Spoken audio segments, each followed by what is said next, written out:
മോനെ രാജീവ് ചന്ദ്രശേഖര, തന്റെ തറവാട് വീടിന്റെ പാല് കാച്ചൽ ചടങ്ങോ തന്റെ ആരുടെങ്കിലും 16 അടിയന്തരമോ അല്ല കഴിഞ്ഞ ദിവസം നടന്നത്. കേരളം ഭൂമി ഏറ്റെടുക്കാൻ 5600 കോടി രൂപയോളം കേന്ദ്ര സർക്കാരിന് അങ്ങോട്ട് നൽകി യാഥാർത്ഥ്യമാക്കിയ ദേശീയപാതയുടെ ഉദ്ഘാടനമാണ്. ആ പരിപാടിയിൽ കേരളത്തിന്റെ പൊതുമരാമത്ത് വകുപ്പ് മന്ത്രി മുഹമ്മദ് റിയാസിനെ പങ്കെടുപ്പിക്കാതിരിക്കാനുള്ള കാരണം ചോദിച്ചപ്പോൾ BJP നേതാവ് രാജീവ് ചന്ദ്രശേഖരൻ ചോദിച്ചത് കേട്ടല്ലോ, മുഖ്യമന്ത്രിയുടെ മരുമോനെ പങ്കെടുപ്പിക്കേണ്ട കാര്യമുണ്ടോ എന്ന്. ചപ്പകുറ്റി പോകേണ്ട വർത്താനം പറഞ്ഞിട്ടും അതിനെ ന്യായീകരിക്കാനാണ് വലതു നിരീക്ഷക വേഷം കെട്ടിയിറങ്ങിയ സംഘി കഴിഞ്ഞ ദിവസത്തെ മീഡിയ വൺ ചാനലിലെ അന്തി ചർച്ചയിൽ ശ്രമിച്ചത്. എന്നാൽ BJPയും CPM തമ്മിലുള്ള ഒത്തുകളിയാണെന്ന വിചിത്രവാദമാണ് കോൺഗ്രസ് നേതാവ് കണ്ടെത്തിയത്. കൂടാതെ ദേശീയപാതയുടെ പിതൃത്വം ഏറ്റെടുക്കാനുള്ള ശ്രമവും നടത്തുന്നുണ്ട് മൂപ്പര്. എന്നാൽ ഇതിനെല്ലാം കൂടി സഖാവ് ജെയ്സി തോമസ് നൽകുന്ന ഒരു മറുപടിയുണ്ട്. അതൊരു ഒന്നൊന്നര മറുപടിയാണ് കേട്ടോ. അതുകൊണ്ട് പൊതുമരാമത്ത് വകുപ്പ് മന്ത്രിയെ വിളിച്ചില്ല എന്ന ചോദ്യത്തിന് മരുമോനെ വിളിക്കാൻ പറ്റുമോ എന്നുള്ള അല്പത്തെന്ന് പറഞ്ഞ ചോദ്യമാണോ തിരിച്ചു വയ്ക്കുക? അദ്ദേഹം ഒരു കേന്ദ്രമന്ത്രിയായിരുന്ന ആളല്ലേ, BJP എന്ന് പറഞ്ഞ പാർട്ടിയുടെ സംസ്ഥാനത്തെ അധ്യക്ഷനല്ലേ, ബേപ്പൂരിലെ MLA, അവിടെ നിന്ന് ജയിച്ചു മന്ത്രിയായ ഒരാൾ, ഈ വകുപ്പുമായി ബന്ധപ്പെട്ട് പ്രധാനപ്പെട്ട ചുമതല വഹിക്കുന്ന ഒരാൾ, അദ്ദേഹത്തെ എന്തുകൊണ്ട് വിളിച്ചില്ല ചോദിക്കുമ്പോൾ മരുമോനെ വിളിക്കാൻ പറ്റുമോ എന്നൊക്കെ ചോദിക്കുന്ന ആളുടെ രാഷ്ട്രീയ ജ്ഞാനം എന്തായിരിക്കും ശ്രീ ഷാബു പ്രസാദ്? കേരള സർക്കാരിന്റെ തലവനെ വിളിച്ചിട്ടുണ്ട്. അദ്ദേഹം ഈ കേരളത്തിലെ മുഴുവൻ ജനങ്ങളെയും റെപ്രസെന്റ് ചെയ്യുന്ന കേരളത്തിന്റെ നേതാവാണ്. അതിനപ്പുറം വേറൊരാളില്ല ഇപ്പൊ കേരളത്തിലെ സംബന്ധിച്ചിടത്തോളം. ഇനി മറ്റൊന്ന്, ഈ പറഞ്ഞതുപോലെ ഈ മരുമകൻ എന്ന് പറയുന്നത് അദ്ദേഹത്തിനെ സംബന്ധിച്ചിടത്തോളം ഇത്രമാത്രം അധിക്ഷേപം ഉണ്ടാക്കുന്ന ഒരു കാര്യമാണെങ്കിൽ അദ്ദേഹം 5-6 കൊല്ലം മുമ്പ് അത് ചിന്തിക്കേണ്ടതായിരുന്നു. അല്ല, അങ്ങനെയല്ലല്ലോ. ഇത് നമ്മൾ സംസാരിക്കുന്നത് സർക്കാരുമായി ബന്ധപ്പെട്ട ഒരു കാര്യം സംസാരിക്കുമ്പോൾ മരുമകനൊക്കെ അവരവരുടെ വീട്ടിലെ കാര്യമല്ലേ. നമ്മൾ ഗവൺമെന്റുമായി ബന്ധപ്പെട്ട് പ്രധാനമന്ത്രി പങ്കെടുക്കുന്ന ഒരു പൊതുപരിപാടിയിൽ എന്തുകൊണ്ട് പൊതുമരാമത്ത് വകുപ്പ് മന്ത്രിയെ വിളിച്ചില്ല എന്ന് ചോദിക്കുമ്പോൾ, അല്ല, പ്രധാനമന്ത്രി പങ്കെടുത്ത പരിപാടിയിൽ റോഡ് ഉദ്ഘാടനത്തിൽ പൊതുമരാമത്ത് വകുപ്പ് മന്ത്രിയെ പങ്കെടുപ്പിക്കാത്തത് എന്തേലും ചോദിക്കുമ്പോൾ വീട്ടിലെ മരുമോൻ ബന്ധം വലിച്ചുകൊണ്ട് വരുന്നത് എന്തിനാണ്? അല്ല നിഷാദേ, ഈ സംസ്ഥാനത്തിന്റെ കാര്യങ്ങൾ, സർക്കാരുമായിട്ട് ബന്ധപ്പെട്ട കാര്യങ്ങൾ സർക്കാരുമായിട്ട് ബന്ധപ്പെട്ടവരാണ് ചോദിക്കേണ്ടത്. BJP സംസ്ഥാന പ്രസിഡന്റിനോടല്ല അത് ചോദിക്കേണ്ടത്. BJP സർക്കാരുമായി ബന്ധപ്പെട്ട ആരോടെ ഇല്ലല്ലോ. BJP സർക്കാരുമായി ബന്ധപ്പെട്ട ആകെ 2-3 പേരേ ഉള്ളൂ. അവരെ ആരോടെ കിട്ടിയില്ല. കിട്ടിയത് ഈ സർക്കാരിന്റെ മുൻഭാഗമായിരുന്ന ഒരാളെയാണ്, സർക്കാരിനെ ഡിഫെൻഡ് ചെയ്യുന്ന സംസ്ഥാന അധ്യക്ഷനെയാണ്. നോക്കൂ, പിണറായി വിജയൻ നരേന്ദ്രമോദിയുടെ പേര് മുകളിൽ, അതിന് താഴെ ബഹുമാനപ്പെട്ട പൊതുമരാമത്ത് വകുപ്പ് മന്ത്രി എന്ന പേരിൽ മുഹമ്മദ് റിയാസിന്റെ പേരുണ്ട്. അവിടെ ഉണ്ട് റിയാസിന്റെ പേര്. പിന്നെ ചന്ദ്രശേഖരന് മാത്രം, രാജീവ് ചന്ദ്രശേഖരന് മാത്രം ഇത് മരുമോനാവുന്നത് എങ്ങനെയാണ്? അങ്ങനെ മരുമോനാണെങ്കിൽ പിന്നെ എന്തിനാണ് ഈ ഫലകത്തിൽ എഴുതുന്നത്? കേരള സർക്കാരിന്റെ പ്രതിനിധിയായിട്ട് ബഹുമാനപ്പെട്ട പൊതുമരാമത്ത് വകുപ്പ് മന്ത്രി മുഹമ്മദ് റിയാസും ഡയസിൽ ഉണ്ടാകണം എന്നാണ് കേരള സർക്കാരിന്റെ താല്പര്യം എന്ന് ഇവർ PMOയെ അറിയിച്ചിരുന്നോ?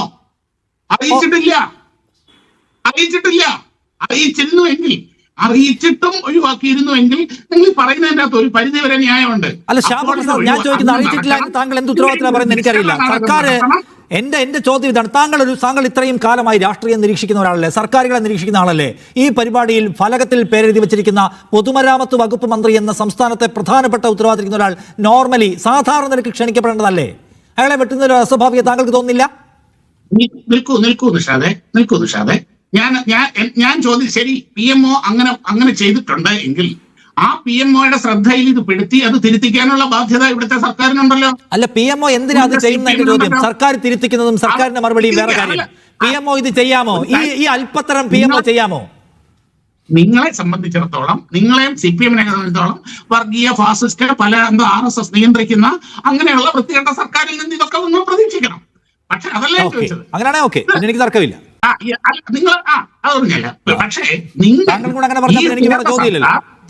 കേരളത്തിലെ സർക്കാർ റിയാസിന്റെ പേര് ഉൾപ്പെടുത്തണമെന്ന് ആവശ്യപ്പെട്ടിരുന്നുവെങ്കിൽ ആ പേര് വന്നേനെന്നാണ്. ഫലകത്തിൽ റിയാസിന്റെ പേരുണ്ട്, അദ്ദേഹം പൊതുമരാമത്ത് വകുപ്പ് മന്ത്രിയാണ്.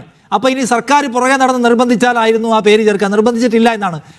അതായത് ഇപ്പൊ ഈ കാര്യത്തിൽ തന്നെ ഈ മാതിരി വൃത്തികേട് കാണിച്ചിട്ട് ആ വൃത്തികേടിനെ ന്യായീകരിക്കാൻ വരുന്നവർ എഴുതിയുണ്ടാകുന്ന കാൽക്കാസ് വിലയില്ലാത്ത ഒരുതരം സിദ്ധാന്തങ്ങളോടും ചർച്ച ചെയ്ത് നമ്മുടെ എല്ലാവരുടെയും വിലപ്പെട്ട സമയം കളയാതിരിക്കുക എന്നതാണ് അടിസ്ഥാനപരമായി സ്വീകരിക്കേണ്ട സമീപനം.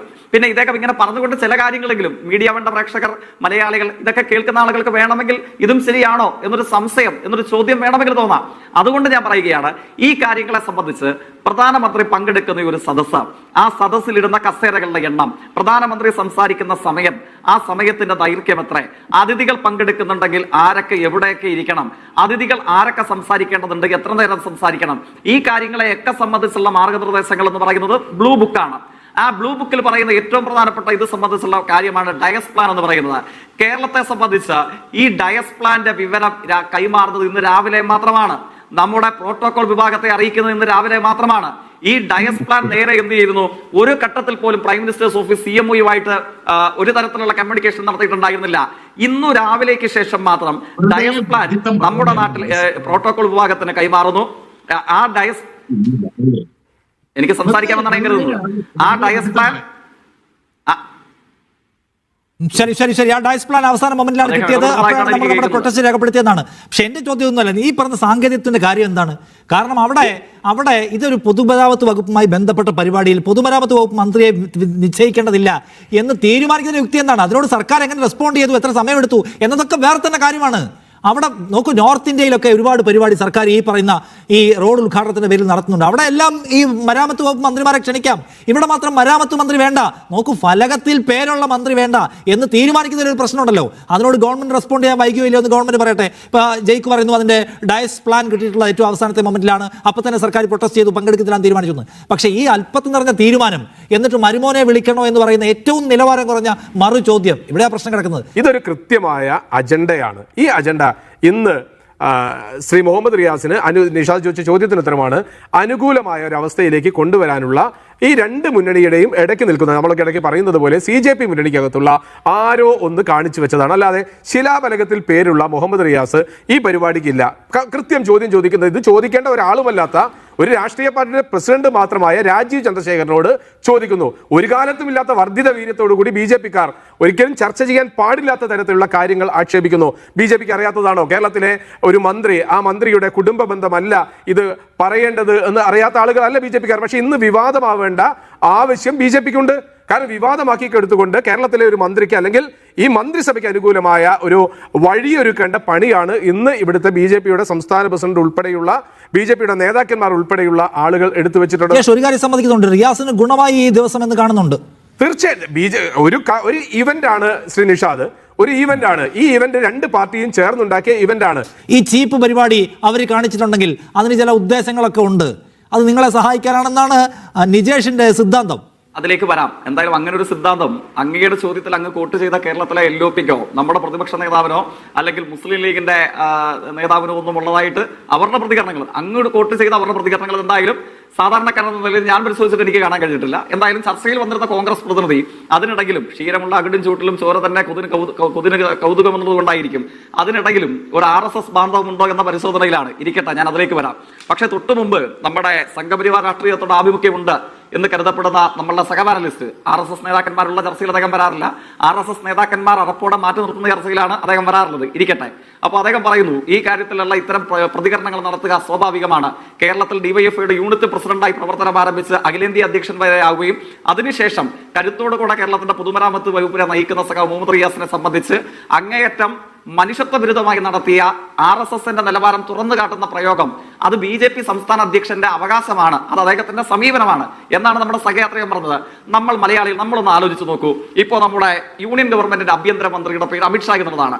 അദ്ദേഹം ഒരു പാർലമെന്റ് മണ്ഡലത്തിൽ മത്സരിച്ച് ജയിച്ച് അങ്ങനെയൊക്കെ ആയിരിക്കുമല്ലോ, അല്ലെങ്കിൽ രാജ്യസഭാ പ്രതിനിധിയായിട്ടൊക്കെ ആയിരിക്കുമല്ലോ. ഏതായാലും ഒരു സംസ്ഥാനത്തെ ഒരു നാടിനെ പ്രതിനിധീകരിച്ചുകൂടെയാണല്ലോ അദ്ദേഹം മന്ത്രിസഭയിലേക്ക് എത്തിയിട്ടുണ്ടാവുക. അദ്ദേഹത്തിന്റെ മണ്ഡലത്തിൽ ഒരു പരിപാടി നടക്കുന്നു. നമ്മുടെ BCCയോട് ചേർന്ന് പ്രവർത്തിക്കുന്ന അദ്ദേഹത്തിന്റെ മകൻ ജയ്ഷ ആ പരിപാടിയിൽ സർക്കാർ പരിപാടിയിൽ പങ്കെടുക്കുന്നു എന്ന് കരുതുക. അപ്പൊ ജയ്ഷ പങ്കെടുക്കുന്ന പരിപാടിയിൽ അമിത്ഷാ പങ്കെടുക്കുന്നില്ല. നോക്കുമ്പോൾ എന്താണ്, അദ്ദേഹത്തെ ക്ഷണിച്ചിട്ടില്ല, അല്ലെങ്കിൽ ആ പേരിന്റെ പരിപാടിയുടെ പ്രോഗ്രാം ലിസ്റ്റിൽ അല്ലെങ്കിൽ ഫലകത്തിലൊന്നും അദ്ദേഹത്തിന്റെ പേരില്ല. അപ്പൊ ജയ്ഷ സ്വാഭാവികമായി ചോദിക്കുകയാണ്, ഈ മണ്ഡലത്തിൽ ഞങ്ങളുടെ പാർലമെന്റ് മെമ്പറായ കേന്ദ്ര ആഭ്യന്തരമന്ത്രിയായ അമിത്ഷായുടെ പേരില്ലേ എന്ന് ചോദിക്കുമ്പോൾ ഞാൻ തിരികെ പറയുകയാണ്, നിന്റെ അച്ഛനെ പങ്കെടുപ്പിക്കാനുള്ള പരിപാടിയല്ല ഇത് എന്ന് ഞാൻ പറഞ്ഞാൽ എങ്ങനെ ഇരിക്കും? ഞാൻ അങ്ങനെ പറയൂല. പക്ഷേ RSS നേതാവിന്റെ നിലവാരമാണ് എനിക്കുള്ളതെങ്കിൽ ജയ്ഷ ഇന്ത്യയുടെ ആഭ്യന്തരമന്ത്രി എന്തുകൊണ്ട് പങ്കെടുക്കുന്നില്ല എന്ന് ജയ്ഷ എന്നോട് ചോദിച്ചാൽ ഞാൻ എന്ന് മറുപടി പറയണം? കേരളത്തിലെ രാജീവ് ചന്ദ്രശേഖരാണ് ഞാനെങ്കിൽ മറുപടി പറയും, നിന്റെ അച്ഛനെ പങ്കെടുപ്പിക്കാനുള്ള പരിപാടി അല്ലല്ലോ ഇത് എന്നാണ് ഞാൻ മറുപടി പറയേണ്ടത്. പക്ഷേ ആ രാഷ്ട്രീയമല്ല നമ്മൾ പഠിച്ചത് എന്നുള്ളത് കൊണ്ട് ആ നിലവാരവും ആ മറുപടിയും നമ്മൾ പറയില്ല. നമ്മൾ അങ്ങനെ രാഷ്ട്രീയത്തെ വില കുറച്ച് കാണാൻ പാടില്ല. ഇതാണ് എനിക്ക് ആ കാര്യത്തിൽ അങ്ങയോട് സൂചിപ്പിക്കാനുള്ള എന്റെ ഒരു അഭിപ്രായം. പിന്നെ ദേശീയപാതയെ സംബന്ധിച്ച് പറഞ്ഞു വന്നപ്പോൾ കോൺഗ്രസിന്റെ പ്രതിനിധിക്ക് പൊള്ളുന്നത് സ്വാഭാവികമാണ്. കാരണം എന്താണ്, 2014 ഓഗസ്റ്റ് മാസം 14 നമ്മുടെ കേന്ദ്ര സർക്കാർ കേരളത്തിലെ ഗവൺമെന്റ് അയച്ച കത്ത് ഇപ്പോഴും നമ്മുടെ പബ്ലിക് ഡൊമൈന് മുമ്പിൽ ലഭ്യമാണ്. എന്താ കത്തിൽ പറയുന്നത്? ദേശീയപാത 66 എന്ന് പറയുന്നത് ഇന്ത്യയുടെ വാണിജ്യ തലസ്ഥാനമായ മുംബൈയിൽ ആരംഭിച്ച് നമ്മുടെ തെക്കേന്ത്യൻ സംസ്ഥാനങ്ങളുമായി ബന്ധിപ്പിക്കുന്നതാണ്. ആ ദേശീയപാത 66 തമിഴ്നാടുണ്ട്, കർണാടകയുണ്ട്, കേരളത്തിൽ കന്യാകുമാരി വരെയുണ്ട്. മുംബൈയിൽ നിന്ന് ആരംഭിച്ച് ഈ ദേശീയപാത 66 കേരളത്തിന്റെ റീച്ച് മാത്രം ഒഴിവാക്കിയിരിക്കുന്നു. എന്തുകൊണ്ടാണ്? ഇത് തുറന്നു വെച്ച ഓഫീസ് അടച്ചുപൂട്ടി വണ്ടി കയറിയ ദേശീയപാത അതോറിറ്റി ഉദ്യോഗസ്ഥരുടെ കത്തിനെ തുടർന്നാണ്. 1 ഇഞ്ച് സ്ഥലം ഏറ്റെടുത്ത് കൊടുത്തില്ല. ആര് കൊടുത്തില്ല? അങ്ങേക്ക് കാര്യം പറയുമ്പോൾ വിഷമിച്ചിട്ട് കാര്യമുണ്ടോ? അങ്ങേക്ക് അസഹിഷ്ണുത തോന്നിയിട്ട് കാര്യമുണ്ടോ? അങ്ങേക്ക് അനിഷ്ടകരമായ ഒരു യാഥാർത്ഥ്യമാണ്, അപ്രിയമായ ഒരു സത്യമാണ്. അങ്ങയുടെ നേതാവ് കേരളത്തിന്റെ മുഖ്യമന്ത്രിയായിരുന്ന കാലയളവിൽ ഈ ഫയൽ അടച്ചുപൂട്ടി ഇവിടെ നടപ്പിലായില്ല എന്ന് പറഞ്ഞ് തിരിച്ച് മടക്കി അയച്ചതാണ്. അവരെ തിരികെ പോയി കണ്ട് വിളിച്ചുകൊണ്ട് വന്നത് എപ്പോഴാണ്? വിജ്ഞാപനം ഇറങ്ങിയത് എപ്പോഴാണ്? അത് 2019 അന്ന് ആരാണ് കേരളത്തിന്റെ മുഖ്യമന്ത്രി? ഇപ്പോഴത്തെ കേരളത്തിന്റെ മുഖ്യമന്ത്രി തന്നെയാണ്. പൊതുമരാമത്ത് വകുപ്പുകളുടെ യൂണിയൻ മന്ത്രിസഭയിലെ ചുമതലയുള്ള ആളെ കാണുന്നു, പ്രധാനമന്ത്രിയെ കാണുന്നു. അപ്പോൾ ഏറ്റവും ഒടുവിൽ പുതിയ നിർദ്ദേശം വരുന്നു, 25% തുക കേരളത്തിൽ കർണാടകയും തമിഴ്നാടും കൊടുക്കാത്ത, അവർക്ക് ചെലവഴിക്കേണ്ട വന്നിട്ടില്ലാത്ത, മഹാരാഷ്ട്ര പാത ആരംഭിക്കുന്ന മുംബൈക്കോ മഹാരാഷ്ട്രയ്ക്കോ കൊടുക്കേണ്ട വന്നിട്ടില്ലാത്ത തുക കേരളത്തോട് മാത്രം കൊടുക്കാൻ ആവശ്യപ്പെടുന്നു. നമ്മൾ എന്ത് ചെയ്യുന്നു? 5580 കോടി രൂപ കേരളത്തിന്റെ കയ്യിൽ നിന്നും കൊടുത്ത് 1190.67 ഹെക്ടർ ഭൂമി കേരളം ഏറ്റെടുക്കുന്നു. അപ്പൊ പറയുകയാണ് എത്രയാ? 115 സ്ഥലത്തേത് തകർന്നില്ലേ എന്ന്. 115 സ്ഥലത്തിന്റെ പേര് ആദരണീയനായ കോൺഗ്രസിന്റെ പ്രതിനിധി ഒന്ന് പറയാമോ? ഇത് ഒന്നുമില്ലേലും യുക്തിസഹമായി ചിന്തിക്കുന്ന കുറേയധികം ആളുകൾ ഈ ചർച്ച കോൺഗ്രസിൽ അടക്കമുള്ളവരുണ്ടാകും. അവർ ഈ ചർച്ച ഗൗരവത്തോടു കൂടെ കാണുന്നതല്ലേ? അങ്ങനെ ഒരു അടച്ചാക്ഷേപം അങ്ങേക്ക് പറയാൻ കഴിയുമോ? എന്നിട്ട് പറയുകയാണ് ഇതെവിടെയാണ് പൂർത്തീകരിക്കുന്നത്? പൂർത്തീകരിച്ചതിന് ശേഷം ഉദ്ഘാടനം ചെയ്യുന്നതല്ലേ? അങ്ങനെയാണെങ്കിൽ ഞാൻ കേരളത്തിലെ 14 ജില്ലകളുടെയും മെഡിക്കൽ കോളേജുകൾ ബോർഡ് മാറ്റി വെച്ച് ഉദ്ഘാടനം ചെയ്യുന്ന ഒരു കാലത്തെ കുറിച്ച് എനിക്ക് തിരികെ ചോദിക്കേണ്ടവരില്ലേ? അങ്ങ് പറഞ്ഞ കൊച്ചി മെട്രോയും അങ്ങ് പറഞ്ഞ കണ്ണൂർ വിമാനത്താവളം മറ്റേ കീടനാശിനി തളിക്കാൻ ഉപയോഗിക്കുന്ന വിമാനം കൊണ്ട് പറത്തി ഉദ്ഘാടനം ചെയ്ത കാര്യമൊക്കെ എനിക്ക് തിരികെ ചോദിച്ചാൽ, പദ്ധതി പൂർത്തീകരിക്കുന്നതിന് മുമ്പ് ഈ മാതിരി വൃത്തികേട് നടത്തിയ മന്ത്രിസഭയും അതിന് നേതൃത്വം നൽകിയ കോൺഗ്രസ് നേതാക്കന്മാരെയും ഒക്കെ എനിക്ക് പേര് പറഞ്ഞ് ചൂണ്ടിക്കാട്ടേണ്ടി വരത്തില്ലേ? ഇപ്പോഴെന്താ ദേശീയപാതയുടെ പ്രത്യേകത? 637.217 ഔദ്യോഗിക കണക്കിൽ കേരളത്തിലെ ദേശീയപാതകളുടെ റീച്ചിന്റെ ദൂരം എന്ന് പറയുന്നത്. അതിൽ 490 കിലോമീറ്റർ ഗതാഗത യോഗ്യമായി തുറന്നു കൊടുത്തു. അതാണ് ദേശീയപാതകളുടെ യാഥാർത്ഥ്യം. Thiruvananthapuram bypass, Kazhakkoottam elevated highway, Nileshwaram മേൽപ്പാലം, പാലോളി മൂരാട് പാലങ്ങൾ, തലശ്ശേരി മാഹി ബൈപ്പാസ്, തലപ്പാടി ചെങ്ങള കോഴിക്കോട് ബൈപ്പാസ്, ഇതൊക്കെ പൂർത്തിയായ സ്ട്രെച്ചാണ്. മലപ്പുറം ജില്ലയിൽ 2 സ്ട്രെച്ചിലായി 1 കിലോമീറ്റർ മാത്രമാണ് ഇനി പൂർത്തിയാക്കാനുള്ളത്. ബാക്കിയിടങ്ങളിൽ പൂർത്തിയായ 6 വരി ഒക്കെ ഗതാഗതത്തിനായി തുറന്നു കൊടുത്തു. ഇതൊക്കെ കേരളത്തിൽ റോഡ് മാർഗം സഞ്ചരിക്കുന്ന ഏത് മലയാളിയും, രാഷ്ട്രീയ തിമിരവും അന്ധതയും ബാധിച്ചിട്ടില്ലാത്ത ഏത് മലയാളിക്കും അനുഭവവേദ്യമാണ്. അതാണ് ഞാൻ സൂചിപ്പിച്ചത്. പിന്നെ നിങ്ങൾക്ക് ഈ കാര്യത്തെക്കുറിച്ച് ഇതിനോട് മാത്രമാണോ?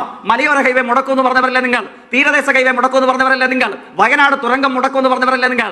നിങ്ങൾ മുടക്കുമെന്ന് പറഞ്ഞ പദ്ധതികളൊക്കെ ഇന്ന് പൂർത്തീകരണത്തിന്റെ സിംഹഭാഗവും കഴിഞ്ഞിരിക്കുന്നു, അല്ലെങ്കിൽ പൂർത്തീകരിക്കപ്പെട്ടിരിക്കുന്നു. ഇല്ലേ? ഇതല്ലേ കേരളത്തിന്റെ യാഥാർത്ഥ്യം? അക്ഷരാർത്ഥത്തിൽ കേരളം നേടിയെടുത്ത പർവ്വത സമാനമായ മുന്നേറ്റങ്ങൾ, അത്ഭുതകരമായ നേട്ടങ്ങൾ, ഇതിനൊക്കെ മുമ്പിൽ കടക്കൽ കത്തിവെക്കാൻ ശ്രമിച്ചതാണ് നിങ്ങളും നിങ്ങളുടെ പ്രതിപക്ഷ നേതാവും. കേരളത്തിലെ വില എന്ന് പറയുന്നത് വളരെ കൂടുതലാണ്. മറ്റെവിടെയും ഉള്ളതിനേക്കാൾ വളരെ കൂടുതലാണത്. എന്താ കേരളത്തിൽ കൂടുതലാണെങ്കിൽ അത്രയും കൂടുതൽ കൊടുത്ത് പണിയണം. അതിനെന്താ കുഴപ്പം? എന്താ കുഴപ്പം? എന്താ ഓരോ സ്ഥലത്തെ വിലക്കല്ലേ മേടിക്കുന്നത്? ഞങ്ങളുടെ 100 രൂപ ഉണ്ട്, ആ 100 രൂപയ്ക്ക് നിങ്ങൾ രാജ്യത്ത് എല്ലായിടത്തും സ്ഥലം മേടിക്കൂ എന്ന് പറയാൻ പറ്റുമോ? ഓരോരുത്തരും ഓരോ വിലയാണ്, അത് കൊടുത്ത് മേടിക്കണം. അത് കൊടുത്ത് മേടിച്ചിട്ട് അങ്ങനല്ല. കേരളത്തിൽ ലാൻഡ് അവൈലബിലിറ്റി പ്രശ്നം ഉണ്ടെങ്കിൽ അങ്ങനെ കൂടിയ വിലയ്ക്ക് വാങ്ങിച്ച് ഉണ്ടാക്കുന്നില്ല എന്ന് തീരുമാനിച്ചു.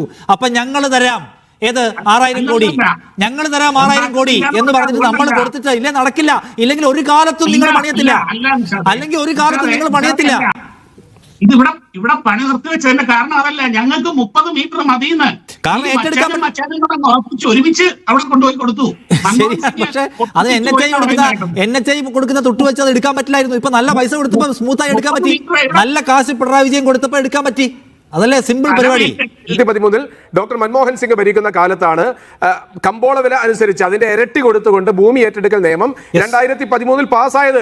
അതിനുശേഷം തന്നെയാണ് ഇന്ത്യ രാജ്യത്ത് ഹൈവേക്ക് വേണ്ടി ഭൂമി ഏറ്റെടുത്ത് തുടങ്ങിയത്. അത് നിയമമായി വന്ന കാലം അവിടെ പിണറായി വിജയൻ സർക്കാർ വന്നു. ഞാൻ ഈ കാര്യത്തിൽ കോൺഗ്രസിന്റെ പ്രതിനിധി അല്പം കൂടെ നിലവാരമുള്ള ആളാണെന്നാണ് ഞാൻ കരുതിയത്. കാരണം ഈ കാര്യത്തിൽ നമ്മുടെ സൈബർ സ്പേസിൽ മുഖമില്ലാത്ത കോൺഗ്രസ് അന്ധതയുള്ള ഏതെങ്കിലും ആളുകൾ പ്രചരിപ്പിക്കുന്ന നട്ടാൽ കുരക്കാത്ത നുണയെടുത്ത് നമ്മുടെ നാട്ടിൽ കുറച്ചുകൂടെ യുക്തിസഹമായി ചിന്തിക്കുന്ന ആളുകൾ കാണുന്ന ഒരു ചർച്ചയിൽ വന്ന് അങ്ങ് പറയാൻ പാടുണ്ടായിരുന്നില്ല. ഞാൻ തീരദേശപാതയും മലയോര ഹൈവേയും ദേശീയപാതയും വിഴിഞ്ഞം പദ്ധതിയും ഒക്കെ സംബന്ധിച്ചുള്ള അങ്ങയുടെ മുതിർന്ന പ്രതിപക്ഷ നേതാവിന്റെ പ്രസ്താവനയാണ് ഞാൻ സൂചിപ്പിക്കാൻ ശ്രമിച്ചത്. അപ്പൊ അദ്ദേഹം പറയുകയാണ്, നിങ്ങൾ കമ്പ്യൂട്ടറിനെ എതിർത്തില്ലേ, ട്രാക്ടറിനെതിരെ സമരം ചെയ്തില്ലേ? ബഹുമാന്യ സുഹൃത്തെ, അതിലേക്കൊക്കെ പോകേണ്ടതുണ്ടോ? കമ്പ്യൂട്ടറിനെതിരെ കമ്പ്യൂട്ടർ വിരുദ്ധ വർഷമാക്കി ആചരിച്ച സമരം ചെയ്തത് ഇന്ത്യയിലെ ട്രേഡ് യൂണിയൻ ആയിരുന്ന BMS ആണ്. കമ്പ്യൂട്ടർ വിരുദ്ധ സമരം കാലിക്കറ്റ് സർവകലാശാലയിൽ ഉദ്ഘാടനം ചെയ്ത നേതാവിന്റെ പേര് നമ്മുടെ കേരളത്തിന്റെ മുൻ മുഖ്യമന്ത്രിയായിരുന്ന ശ്രീ ഉമ്മൻചാണ്ടിയാണ്.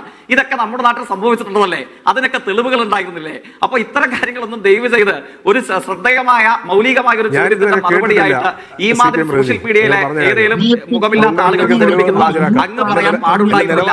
അതാണ് എനിക്ക് അങ്ങോട്ട് സൂചിപ്പിക്കാനുള്ളത്. പിന്നെ ഗൗരവമായ പ്രശ്നം ആങ്കർ ഇടയ്ക്ക്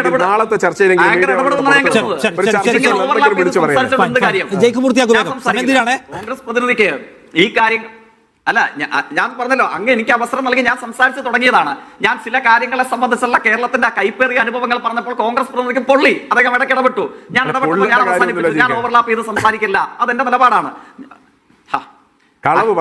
ഇത് വീണ്ടും തുടർന്നാൽ ഞാനും നിർത്തത്തേ ഉള്ളൂ. അങ്ങ് പറഞ്ഞു ചർച്ചയുടെ അവസാന ജയിക്ക് പൂർത്തിയാക്കും. ഇപ്പൊ നിർത്തേണ്ടി വരും. ഞാനത് 8:50 ഇല്ല, ഞാൻ പറഞ്ഞല്ലോ, എനിക്ക് എന്റെ അവസരത്തിലാണ് ഞാൻ സംസാരിക്കുള്ളൂ. അദ്ദേഹം ഇങ്ങനെ ഓവർലാപ്പ് ചെയ്തുകൊണ്ട് ഇടപെട്ടുകൊണ്ടിരിക്കുന്നു. അപ്പോൾ ഈ കാര്യത്തിനകത്ത് കമ്പ്യൂട്ടർ വിരുദ്ധ സമരം നടത്തി ഉദ്ഘാടനം ചെയ്ത കോൺഗ്രസിന്റെ മുൻ മുഖ്യമന്ത്രിയെ സംബന്ധിച്ച് എനിക്ക് തിരികെ പറയേണ്ടതായിട്ട് വരും. അത് പറയുമ്പോൾ അങ്ങേക്ക് സവിശേഷകരമായ എന്തെങ്കിലും ഒരു പ്രയാസം ഉണ്ടായിട്ട് കാര്യമില്ല. അതൊരു യാഥാർത്ഥ്യമാണ്. അങ്ങേക്ക് അപ്രിയമെങ്കിലും അതൊരു സത്യമാണ്. പിന്നെ അദ്ദേഹം പറയുന്നു ദേശീയവാദികളുടെ ഭൂമി ഏറ്റെടുക്കലൊക്കെ നിങ്ങൾ നടത്തി, അത് ശരിയാണ്. പക്ഷെ ഭൂമി ഏറ്റെടുക്കാൻ പര്യാപ്തമായ നിയമനിർമ്മാണം നടപ്പിലാക്കിയത് ഞങ്ങളല്ലേ? ആങ്കർ അതിനെ ശരിവെക്കുന്നത് കണ്ടോ? നിയമസഭയിൽ ഇതേ വാചകം, ഇതേ കാര്യം ആദരണീയനായ കുണ്ടറ MLA യൂത്ത് കോൺഗ്രസിന്റെ മുൻ സംസ്ഥാന അധ്യക്ഷൻ ഉന്നയിച്ചപ്പോൾ ആ കാര്യത്തോട് പ്രതികരിച്ചുകൊണ്ട് ആ നിയമസഭ ആ കമ്മിറ്റിയിൽ ജയറാം രമേശിനോടൊപ്പം ആ കമ്മിറ്റിയിൽ അംഗമായിരുന്ന കേരളത്തിന്റെ ഇപ്പോഴത്തെ വ്യവസായ മന്ത്രി നടത്തിയ പ്രതികരണമുണ്ട്. അതിലെ സെക്ഷൻ 105 അത് പ്രകാരം എന്താണ് സബ്ജക്ട് ടു സബ്സെക്ഷൻ 3 എന്താണ് അതിൽ പറയുന്നത്? അന്ന് കേരള നിയമസഭയിലെ രേഖയിലുണ്ട് ഈ കാര്യങ്ങൾ ഷാൽ നോട്ട് അപ്ലൈ ടു എന്ന് പറഞ്ഞ വകുപ്പിന്റെ ഭാഗമാണ് ദേശീയവാദ. അതായത് ജയറാം രമേശ് കൊണ്ടുവന്ന നിയമനിർമ്മാണത്തിന് ദേശീയവാദ സംബന്ധമായിട്ടുള്ള ഒരു കാര്യവും ചെയ്യാനുണ്ടായിരുന്നില്ല. ആ കമ്മിറ്റിയിൽ അംഗമായിരുന്ന കേരളത്തിന്റെ വ്യവസായ മന്ത്രി ഈ മാതിരി വർത്തമാനമെടുത്ത് നിയമസഭയിൽ യൂത്ത് കോൺഗ്രസിന്റെ മുൻ നേതാവ് കുണ്ടറ MLA പറഞ്ഞപ്പോൾ വസ്തുതകളോടുകൂടെ സെക്ഷൻ 105 സബ്സെക്ഷൻ 3 ഉദ്ധരിച്ചുകൊണ്ട് വസ്തുതകളോടുകൂടെ ഇതിനെ സംബന്ധിച്ച് മറുപടി പറഞ്ഞു. മറ്റൊരു വീഡിയോ ആയിട്ട് വരുന്നവരെല്ലാവർക്കും ഗുഡ് ബൈ.